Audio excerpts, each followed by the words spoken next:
반갑습니다. 송재준입니다. 총선이 이제 코앞으로 다가오다 보니까 뭐 여당, 야당 할 거 없이 빠르게 준비를 하고 있는 상황인데요. 민주당 같은 경우는 딱히 뭐 준비한다라는 느낌은 들지 않습니다. 준비를 한다라기보다도 오히려 대한민국을 훼손시키겠다 뭐 이런 생각밖에 들지 않아요. 그에 반면에 국민의힘 같은 경우는 그렇지가 않죠. 우리가 국민들한테 새로운 비전을 제시하고 윤석열 대통령이 지금 하고 있는 것처럼 정말 어떤 보수 정권도 건드리지 못했던 혁신 과제들을 그거만 콕콕콕 집어가지고 지금 혁신하고 있지 않습니까? 노동 문제, 북한 문제, 외교 문제, 일본 문제, 뭐 방송 문제, 사법부 문제 모든 것들을 지금 다 혁신해 나가고 있는 것인데 이거에 우리가 더 힘을 실어주기 위해선 뭐가 필요한 거예요? 국회에서 우리가 과반을 차지하는 게 반드시 필요합니다. 정말 지금까지 1년 조금 넘는 시간 동안 윤석열 대통령이 홀로 고독한 싸움을 해보지 않았습니까? 일당백이었습니다. 윤석열 대통령도 그랬고요. 그리고 이제 내각에 있는 장관들 또한 마찬가지로 일당백의 모습을 보여줬죠. 그런데 이제 우리가 좀 생각을 해봐야 되는 게 그렇게 내각에서 일당백의 역할을 했던 분들이 총선에서도 마찬가지로 일당백의 역할을 해줘야 되는 거 아니냐. 그래서 이분들이 어떤 식으로 총선에서 플레이어로 뛸 수 있을까? 그 점에 대해서 고민을 해봐야 될 것 같은데요. 일단 우리가 첫 번째로 분류를 해봐야 되는 사람들이 현직 국회의원이면서 내각에 들어가 있던 분들, 그분들에 대해 가지고 어떻게 총선에 임할지를 좀 분석해 봐야 될 것 같습니다. 일단 권영세 통일부 장관 같은 경우는 이미 통일부 장관직이 끝났고 바로 이제 지역구로 돌아가 있는 상태입니다. 총선에서도 용산 그 지역구로 가가지고 또 용산이라고 하는 지역구가 대통령실과 또 상징성이 있다 보니까 이렇게 총선에서도 무게감 있는 모습을 보여주실 거다라고 하는 기대감이 있고요. 그 다음에 이제 우리가 또 주목을 해봐야 되는 게 현직 지금 국회의원은 아니라고 할지라도 정치권에서 내각에 들어간 사람들을 따져봐야 되는데 대표 주자가 이제 원희룡 장관이 있을 겁니다. 원희룡 장관 같은 경우는 최근에 있던 그 양평 고속도로 이것 때문에 몸값이 굉장히 올라가 있는 상태예요. 원래도 좀 네임드긴 하셨는데 더 지금 네임드가 되어 있는 상태입니다.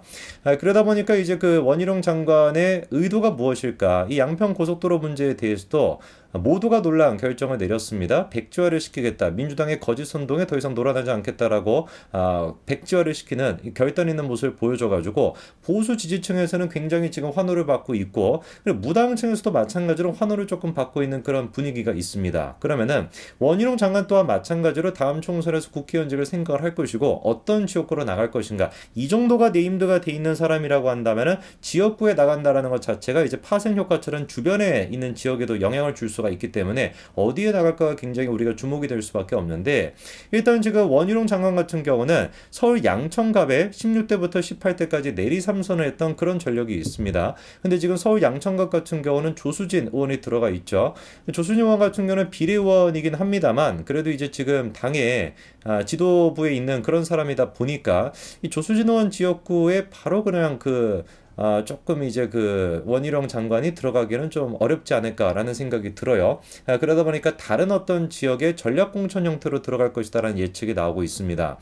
그리고 그 전략 지역 그 공천을 받는다라고 했었을 때 어떤 지역에 들어간가 굉장히 중요할 수밖에 없습니다. 왜냐면은 아까 말씀을 드린 것처럼 현재 지금 원희룡 장관 같은 경우는 대선 때 원희룡 장관보다 훨씬 더 지금 몸집이 커 있는 상태거든요. 그거를 잘 보여줬던 것이 뭐냐면은 이번에 딱 그 양평 고속도로 문제에 대해 가지고 원희룡 장관이 지적을 했던 사람이 누굽니까? 다른 뭐 떨거지 같은 민주당 의원들을 지적을 한 게 아니라 이재명 대표를 정면으로 공격을 했거든요. 그러니까 정확하게 자기 스스로를 대권 후보급으로 높이는 그런 이제 발언을 했다라고 볼 수가 있는 것이고 자연스럽게 그러다 보니까 이 문제에 대해 가지고 원희룡 장관이 용산 이 윤석열 대통령 측과 협의가 됐는가라고 하는 질문이 들 수밖에 없는데요.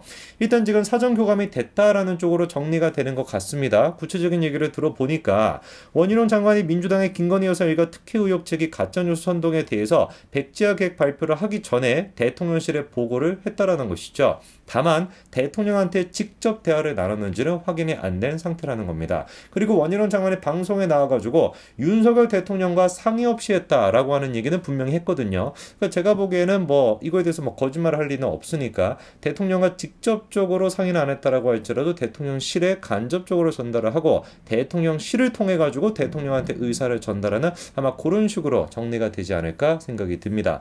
자, 그러니까 이 문제 같은 경우는 대통령실에서도 지금 원희룡 장관이 힘을 좀 갖고 있는 그런 모양새이고 그거 이미 잘 보여주는 게 국토부 최근에 1차관과 2차관이 다 바뀌지 않았습니까? 근데 1차관, 2차관 전부 다 어디 출신이다? 그쵸? 대통령실 참모 출신으로 들어갔습니다. 그러니까 이 그 원희룡 장관이 가지고 있는 국토부라고 하는 상징성 지난번에 우리가 그 총선과 그 다음에 지방선거 재보궐선거를 치르면서도 그 문재인의 그 LH 사건이 됐거나 부동산 이슈가 굉장히 큰 이슈가 됐었고 실제로 그게 선거에 좌지우지가 많이 됐었죠. 그렇죠? 그런 맥락에서 이 원희룡 장관이 앞으로 이런 어떤 그 부동산 문제를 처리하는 것 양평고속도로 좀 비슷한 맥락을 봐야 될 겁니다. 그거의 의미가 클 수밖에 없다 보니까 대통령실 또한 이 지금 원희룡 장관에게 굉장히 눈을 많이 두고 있다라는 것 주목을 하고 있다라는 걸 우리가 알 수가 있겠고요. 그 다음에 또 주목이 되는 게 한동훈 장관에 대한 얘기입니다. 한동훈 장관은 이미 정청래 지역구에 출마하는 거 아니냐라고 하는 얘기가 나온 상태입니다. 그러니까 마포을에 전략공천을 받을 수도 있다라고 하는 얘기가 구체적으로 지금 언론 기사화까지 된 상태인데 일단 마포을 자체가 뭐 보수 지역구다라고 얘기하기는 힘들어요. 정청래 본인 스스로가 17대, 19대, 21대에서 3번이나 배지를 달았고요. 20대 총선 같은 경우는 지가 못 나가니까 정청래가 이제 그 손혜원을 적극적으로 밀어가지고 손혜원이가 또 당선했던 그런 지역구거든요. 그러다 보니까 약간 뭐 한동훈 장관이 나가는 게 반드시 승세가 있냐라고는 볼 수가 없습니다. 근데도 우리가 정청래의 반응을 봤었을 때는 야 이거 좀 승산이 있겠다라는 생각이 들어요. 왜 그러냐면 정청래가 대번에 이번에 나와가지고 하는 얘기가 뭡니까? 지난 국민의힘 전당대회 때 안철수가 마포울 자객공천을 언급하길래 내가 네가 와라 안철수라고 딱 그랬더니만 안철수가 안 오더라. 이번에도 내가 내심 이제 한동훈 장관이 오기를 기대해가지고 한동훈 장관 이야기가 있길래 안 올까봐 두려워가지고 아무 말도 안 하고 있었다 이런 얘기를 합니다. 그러면서 이제 또 강조를 하는 게 뭐냐면은 나는 속으로 좀 웃었다는 거죠. 이순신 장군 작전이다. 나의 기쁨을 적에게 알리지 말라. 한동훈 장관이 오기를 바라기 때문에 오히려 내가 한동훈 장관이 오지 말라라는 얘기를 안 했다는 거예요. 질문이 드는 거 아니겠습니까? 지금은 그거 왜 얘기하는데?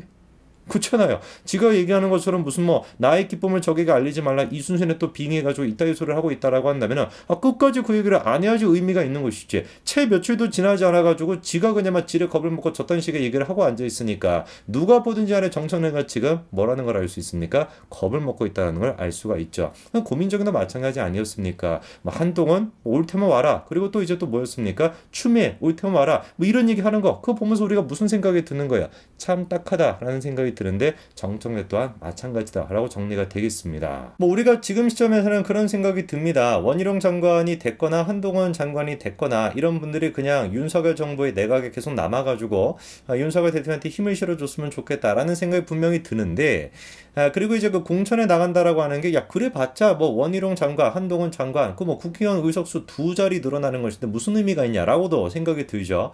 근데 이 총선이라고 하는 게 선거라고 하는 게 약간 좀 기세라고 하는 게 있습니다. 그러니까 원래 이제 전략 공천한다라고 했었을 땐 그 지역에서 승리한다라고 하는 의미도 있지만 그 지역에 이런 네임드가 들어가게 됨으로써 계속해가지고 그 사람에 대한 기사가 또 쏟아져 나오게 될 것이고 그러면 그게 이제 주변에 있는 지역한테도 영향을 끼치게 된다라는 거거든요. 그러다 보니까 이게 그냥 단순히 한동훈 장관과 그다음에 정청래 두 사람의 의석수가 늘어난다라는 것뿐만 아니라 정청래가 아니라 이거 큰일 날 뻔해 정청래가 아니라 한동훈 장관과 원희룡 장관 두 사람의 어떤 그 의석수가 늘어난다라고 하는 의미뿐만 아니라 주변에 있는 지역에도 영향을 줄 수 있다 보니까 대부분의 이제 그 선거에서 지금 이제 서울이나 경기도권 같은 경우는 국민의힘이 좀 열약한 그런 상황 아니겠습니까? 그런 맥락에서 좀 잘 공천한다면은 주변 지역한테도 영향을 줘가지고 우리가 압승을 거둘 수 있지 않을까라고 하는 계산이 분명히 될 수도 있다라는 거죠. 근데 또 그러면서도 다른 한편으로는 그래도 윤석열 정부에 남아가지고 계속 좀 힘을 실어줘야 되는 거 아니냐라는 생각이 들다 보니까 이 두 가지 관점에서 당도 고민이 많겠고 대통령실도 고민이 많겠고 그리고 결정적으로 원희룡 장관과 한동훈 장관 본인 또한 마찬가지로 기저의 고심이 될 수밖에 없을 것 같습니다. 저는 개인적으로 지금 시점에서 막 확정을 내려가지고 무조건 이렇게 해야 돼라는 것보다도 지금은 약간 좀 열린 마음을 가지고 총선이 다가오면 다가올수록 우리가 분위기를 보고 좀 여유롭게 유연하게 대처하는 게 필요하지 않을까 싶습니다. 그만큼이나 한동훈 장관과 원희룡 장관이 플레이어로서 역할을 잘할 수 있다라는 뜻이다 보니까 더더욱 우리가 많은 고민과 많은 의논을 통해 가지고 정말 적재적소에 두 사람을 잘 쓸 수 있어야 되겠죠. 여기까지 말씀드리겠습니다. 감사합니다.